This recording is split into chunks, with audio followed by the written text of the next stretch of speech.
A chap who had learning disabilities was referred to us by his residential care home. He'd been left a legacy in his parents' will, and he was meant to be getting a regular sum of money each month under the terms of the will. But for some months, no money had been coming through to his account, and it appeared that other relatives may be taking that money. It appeared that he'd been asked to hand over chequebook and other account books to them. We were of course very concerned, arranged an advocate for him and looked into the matter some more.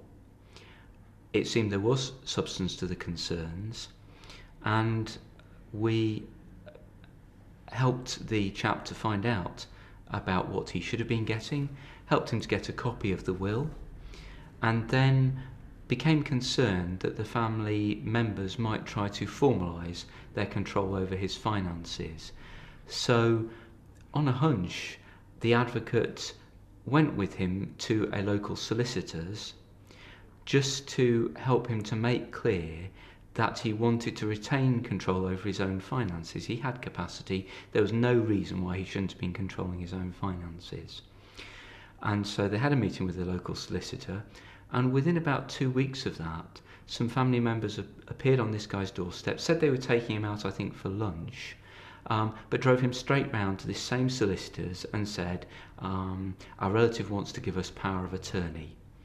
Well, the solicitor, of course, because we'd had the meeting 2 weeks before, had been alerted to this, took the chap with learning difficulties to one side and asked him very carefully if he did or didn't want the family to have power of attorney. He was of course able to say no, he did not, and so the thing was halted there.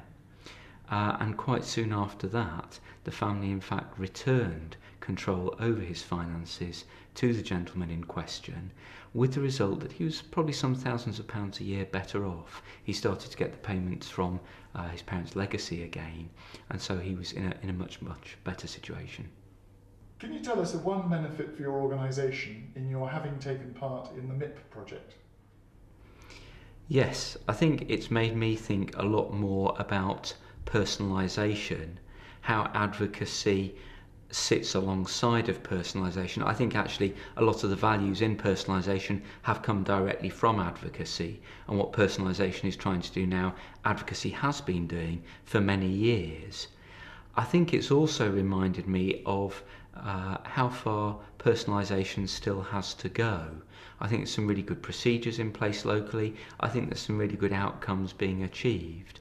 But particularly with the shortage of resources, I think we still have a long way to go before we can say with confidence, yes, older people across the county are regularly getting sort of personalised outcomes.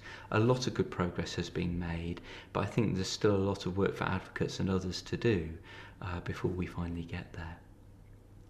Why do you think Dorset Advocacy hasn't yet had many referrals to work with older people around personal budgets? It's a very difficult question to answer with any certainty. I would guess that older people are much more used to a kind of standard provider model, if you like, that being used to being assessed by social services say, we've assessed you as needing this and here it is. And I think the sort of driving ideas behind personalisation around choice, around things being tailored to individuals, are much less within the sort of experience of older people. And so I think, there's perhaps still some awareness raising to do with older people to say that you can get more out of personalisation. If you ask more, you can get more, and you can get things that will work better for you. So I think that would be my guess.